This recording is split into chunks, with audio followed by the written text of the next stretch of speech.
Ready start. Nepal में सत्ता परिवर्तन के बाद आम लोगों को उम्मीद थी कि देश के विकास को नई दिशा मिलेगी। जन कल्याण की नीतियां एवं योजनाएं आकार लेगी और भ्रष्टाचार पर अंकुश लगेगा। मगर अब देश के शासन और सियासत में ही नई चुनौतियां पैदा हो गई है। नेपाल के गृह मंत्री सुदन गुरुङ ने अपने पद से इस्तीफा दे दिया है। यह इस्तीफा ऐसे समय आया है जब हवाला व्यवसायी दीपक भट्ट के साथ उनके कथित व्यावसायिक संबंधों को लेकर जांच चल रही है और पार्टी के अंदर तनातनी थी। गुरुङ का इस्तीफा नहीं होता तो अंतःपुर का झगड़ा खुलकर बाहर आ जाता।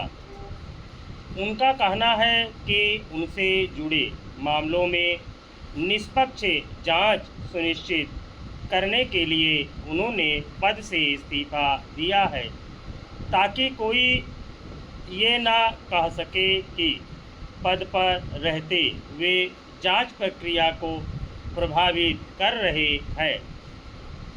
गृह मंत्री के इस्तीफे के बाद नेपाल में राजनीतिक हलचल तेज हो गई है। गुरुङ ने कहा, हाल के दिनों में सार्वजनिक स्तर पर उनके निवेश, जिसमें शेयरों में निवेश भी शामिल है, उसे लेकर उठाए गए सवालों को मैंने गंभीरता से लिया है। नैतिकता पद से बड़ी होती है। देश में चल रहा युवाओं का आंदोलन सुशासन, पारदर्शिता और जवाबदेही की मांग कर रहा है। उसने भी यही संदेश दिया है कि सार्वजनिक जीवन साफ सुथरा होना चाहिए और नेतृत्व जवाबदेह होना चाहिए। अगर कोई मेरे भाइयों और बहनों के बलिदान से बनी सरकार पर सवाल उठाता है तो उसका जवाब नैतिकता है। गुरुङ ने सोशल मीडिया पर सफाई देते हुए कहा, बहुत सारी अफवाहें फैल रही है। तथ्यों को अटकलों से अलग करने की ज़रूरत है। आरोप और सच्चाई एक ही चीज़ नहीं है। फैसले सबूतों पर आधारित होने चाहिए, भावनाओं पर नहीं। मैं पार्टी द्वारा लिए गए हर फैसले का पूरी तरह पालन करूंगा और जांच में सहयोग करूंगा। अब सवाल यह है कि क्या पार्टी आला कमान ने उन्हें इस्तीफा देने को कहा था।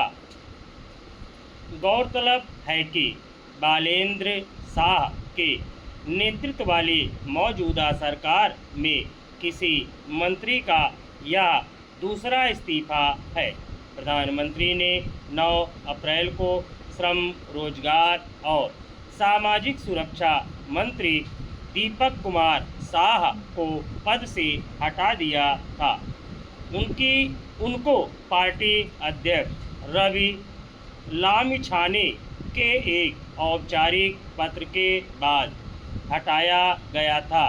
यह पत्र पार्टी के केंद्रीय अनुशासन आयोग की जांच रिपोर्ट पर आधारित था, जिसमें कहा गया था कि शाह ने अपने पद का दुरुपयोग करते हुए अपनी पत्नी को स्वास्थ्य बीमा बोर्ड के सदस्य के तौर पर बनाए रखा। यह पद काफ़ी समय से लगभग निष्क्रिय पड़ा था। दीपक कुमार शाह संसद सदस्य बनने से पहले मेडिकल दाखिले में फर्जीवाड़ा करने के आरोप में अपनी कंपनी के सहयोगी के साथ गिरफ्तार किए गए थे। उनका मामला नेपाल की एक उच्च अदालत में लंबित था।